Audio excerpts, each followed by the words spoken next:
And the bizarre thing is, the first 3 minute one was based in India, was it? Mm-hmm.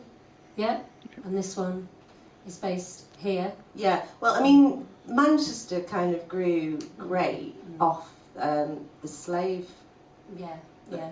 The slaves, basically. Manchester couldn't have become what it was without the slave trade as well. Yeah, and of course we've got all that information in the museum underground, haven't we? Yeah. Next to the science, yeah. So, which is a fascinating place, and of course it gives you the history of Manchester as well. Yeah. But the thing I like about these really short films, they're very inspirational for any artist, performance artist, where you can say that's a great starting point for perhaps this.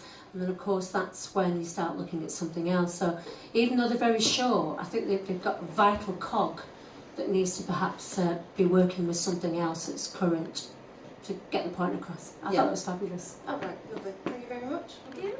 Any other questions from the audience?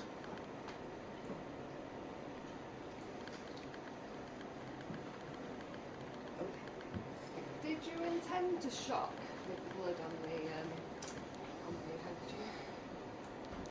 I basically we're telling kind of the story of Jenny's life and death. So the blood on the handkerchief, that was a sign of there was kind of lung diseases that they had. There was a lung cancer called bisiniosis or something like that. Also like TB, that was another thing that people got. So that was kind of her kind of first realising that she's actually really very ill, and the mill is killing her, basically. Yeah, I mean, it's a sort of ghostly story. We're thinking sort of that actually Jenny is stuck in the mill, kind of, because everything that she planned has been cut short, and she doesn't know where to go. So that's why she's still sort of hanging around there.